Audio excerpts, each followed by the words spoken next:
Hello, everyone. Today we're back with a special edition CUBE conversation spotlighting the Certinia Professional Services Cloud, which was just recently named the winner of the 2026 Tech Innovation CUBEd Award for Most Innovative Collaboration Solution. And this award comes right on the heels of Certinia being named a leader in the IDC MarketScape for worldwide AI-enabled professional services automation that are known as PSA. So a really great start for Certinia, I would say. All this recognition comes as we approach a clear market inflection point in the PSA marketplace.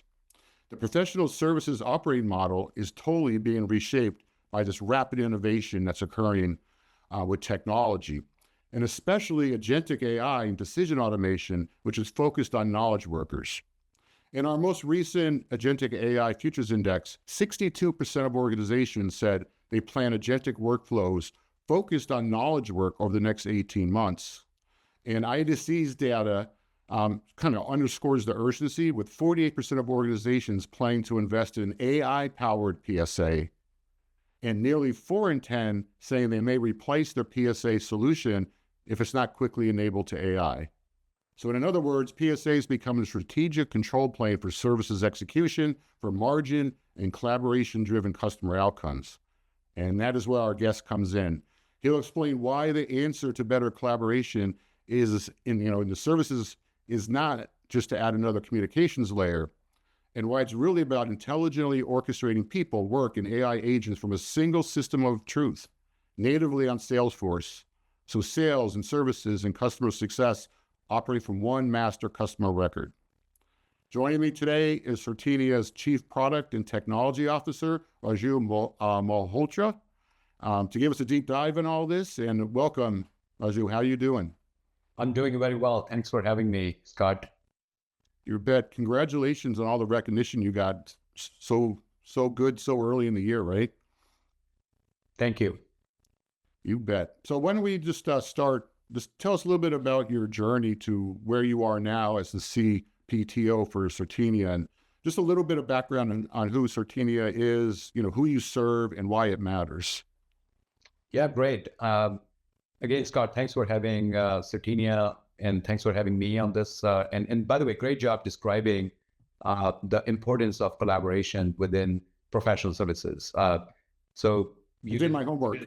You did a fantastic job, better than I could have done. So that was a perfect setup. I lead our product and engineering team at Certinia, and my journey to Certinia over the last few years. I worked at large companies like Microsoft and Salesforce in product technology roles. I've also worked at startup companies within Bay Area.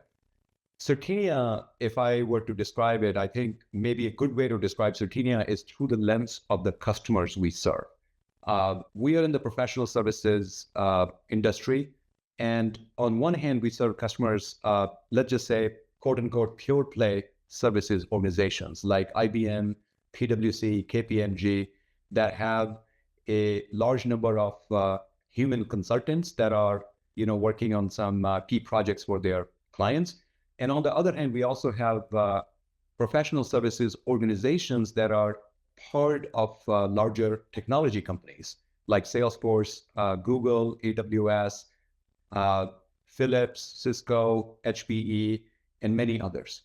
And really the way Certinia helps these organizations is in helping them sell, deliver, and manage their services business. I mean, as you can imagine, services business has a lot of unique aspects to when it comes to growing the business and the growth. And it requires a certain type of sales approach, because you want to be able to sell your resources and your teams based on availability and skills that you have.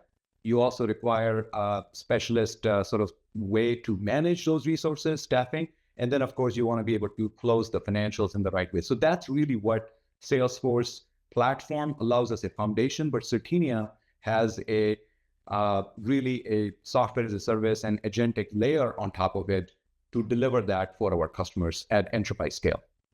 Yeah, sounds like you're delivering the domain expertise in this space based on the Salesforce foundation, right? That's right.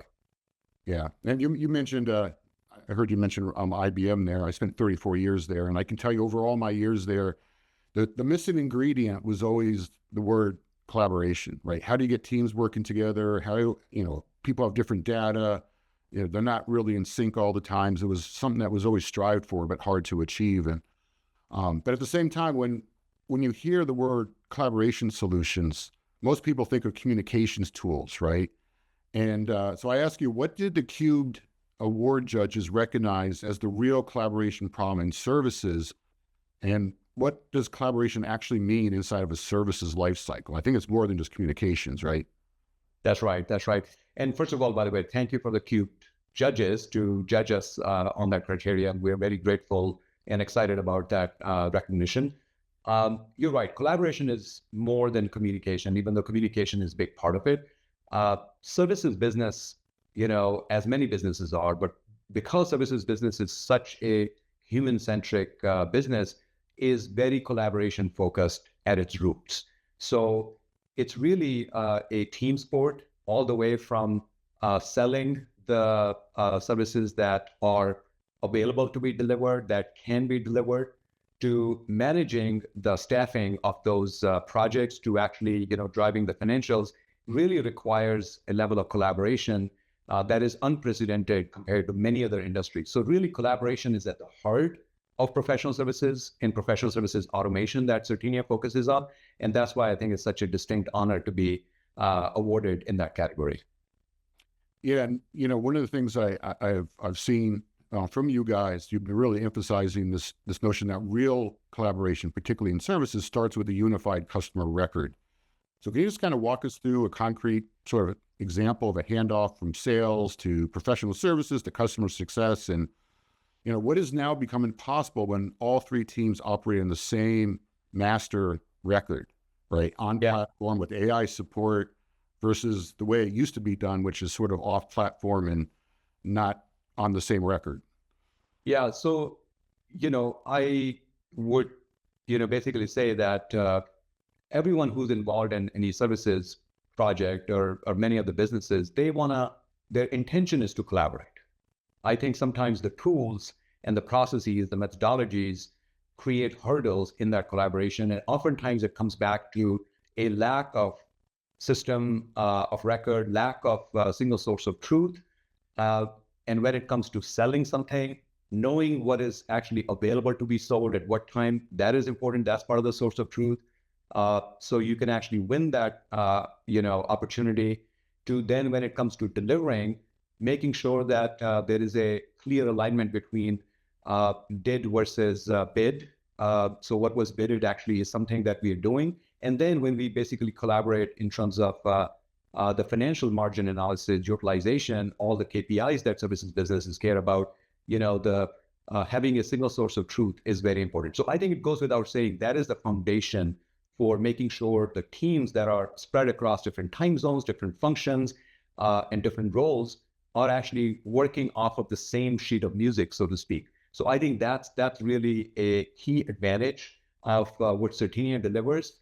It operates on the customer relationship management, the single source of truth that is about a prospect becoming a customer, and then the customer having a number of projects or portfolios or relationships that get carried over time by a number of individuals within the services organization. I think everyone sort of being able to real time see what the status is, what the issues are, what their role is in addressing those issues becomes really critical to making that customer engagement successful.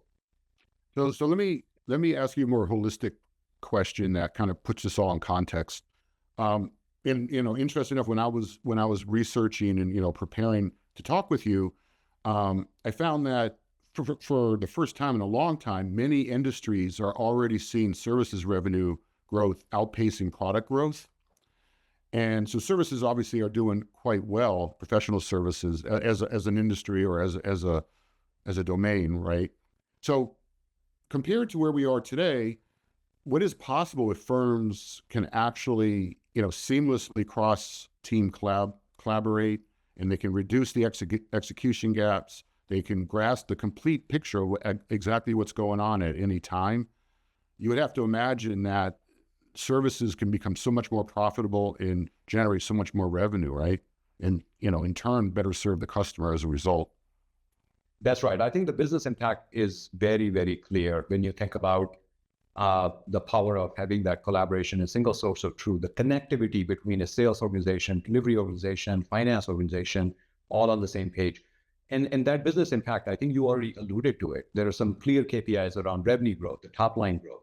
There are, KPIs, benefits around the margins, the better utilization, better predictability of what is actually coming in terms of cash flows for the organization. But I think the most important here is the services businesses are realizing that they are very much a relationship businesses, because fundamentally, if you think about services, is a very project delivery, business where you come in, you have a transaction, there's a finite time frame, and then you move on. But the reality is there is a recognition that this is really more about long-term relationships where you're not just doing project in, project out, and people are kind of shuffling back in and back out, but it's really an ongoing relationship. So that creates a cross-sell renewal opportunity for the company. So I think the business impact on all those metrics is really comes down to the level of the unification of the data that actually drives that collaboration, that makes each of the characters working in different roles almost work very, very close to each other and provide a unified view to their end customers. Yeah, you can only just imagine that, it's very much a people's business, right? You got people working with people, and the better they can collaborate, the more they can, reduce any execution gaps or even, strategic gaps, and just have a complete, picture of what's going on at any point in time. I can only imagine the efficiencies and the gains that's going to bring. And then you sort of add AI, which is going to give people, superpowers, right? They're going to be able to do so much more at quicker timelines, things of that nature. And it really looks like it's a disruptive force in the PSA marketplace. That's right. I think you hit the nail. I think it is actually the people business, but that people business is getting transformed quite rapidly in front of our eyes. We still believe it would primarily be a people business, by the way, even with a lot of agentic tools coming into the picture. But one of the key trends we have seen is that the delivery teams increasingly are becoming hybrid delivery teams. So it actually is not just the people, but it is also digital workers, agents. And I would say many of the AI tools right now work at an agentic level. Over time, they would become similar to being a digital worker when the capabilities are have more autonomy to it, not just the automation of workflow.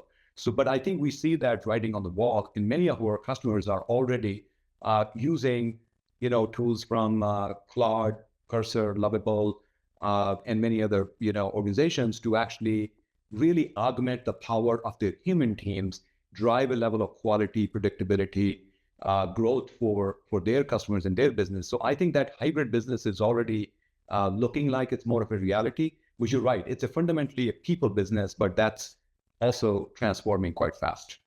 Yeah, in our Agentic AI Futures Index, interesting enough, it found that 9 in 10 leaders believe that the rise of digital labor is inevitable, and that today's leaders are probably going to be the last to manage human-only workforces. But interesting enough, only 1 in 10 thought it was going to have any, material impact on the number of employees. So I think the view is this digital labor transformation really is about giving superpowers to your workforce. And it's not necessarily, in most cases, especially in the knowledge work, in professional services, and, it's not about eliminating people, right? It's about giving them more ability to do faster things that are more impactful, which is good. Yeah, and I think we need to really think about sort of peel the onion part of it, because the numbers, I actually do agree at the end of the day, I think it would have a profound impact on the business. The number of employees may actually not be as much affected, but what they do and what exactly the role they play in making their customers successful, I think changes in a quite transformational, in fact, very disruptive way in many ways. So that is a a step change from a skill perspective, from a role perspective, especially as we move towards the hybrid environment. But I think it actually does create a net new opportunity for us. That is really our thesis for this. But it really requires a level of investment and a different mindset to realize that opportunity. So it's not necessarily an incremental sort of change. I think it's a significantly step change in how the service delivery organizations are thinking about their role in serving their customers going forward. Yeah, you're right. Because I think in the bottom line here is, and I know there's a lot of fear out there, but I don't think AI is going to replace workers, particularly in the knowledge space, knowledge workers. It's going to be people that know how to use AI that are going to replace people that don't. So you're right about the change in the nature of the profession. And I think it's going to be really exciting for most people because they're going to get to do higher value things and not so much of the, redundant, mundane things. So I think it's going to be a real positive change over time. But let's jump into what you are doing now with the new agentic AI capabilities and the road ahead for your customers, right? And I know you started with staffing agents, so you can just talk a little bit about what do they do, what decisions can they help automate today? What outcomes are you seeing from the staffing agents? Yeah, so you're right. I think we basically went to the crux of where the opportunity was based on the customer feedback we were receiving. And we started on this journey actually a little over a year ago on building our initial agents. And the staffing agent, really think of this as a assistance to some of our staffing managers. And what they do, a staffing manager on a day-to-day basis within a services organization would look at what are the projects that are coming up for delivery. In fact, some of them are actually being bid on, so they're not quite closed deals yet. And some of them are actually the deals that are closed based on, and they need to be staffed. And what they're doing actually is thinking about who are the right people, who have the right skills, who are available, who are in the right time zone, et cetera, et cetera. And they basically use Certinia as a tool to actually, deliver on that project. And then once you staff some project on a daily basis, when you have a project with, say, a few hundred delivery consultants, things change. Someone gets sick, someone changes their job, someone, moves around, et cetera. So that becomes a very constant kind of change. So the staffing agent effectively not just automates a number of those tasks in assigning the right individuals and then managing any changes. It actually provides a level of autonomy on a number of tasks to the staffing manager. So for example, one of the common things that happens in the staffing scenario is about, which is quote unquote restaffing, because the moment you start a project and you start executing on it, you basically may need to be restaffed something changes, things are actually very dynamic, et cetera, on a day-to-day, week-to-week basis. You basically, staffing agent actually helps you restaff that in a way that may have taken, in some cases, hours for a human to literally minutes. And in fact, that's the feedback we're getting from some of our customers who are using it in their business, and they're seeing hours to minutes type of transition. So it's very impactful. That's great. And that's just the start, right? You guys have a roadmap ahead, which is going to be exciting to keep an eye on. I got a question for you on what I think is, if I had to describe the state of enterprise AI in one word, I would use the word trust. Right.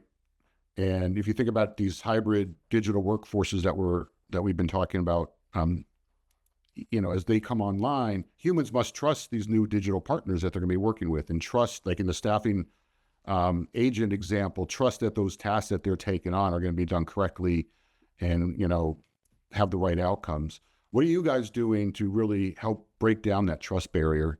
Because it's so key to getting ROI out of these. Yeah, you're right. By the way, trust is the foundation of breaking down that ROI barrier, as you said.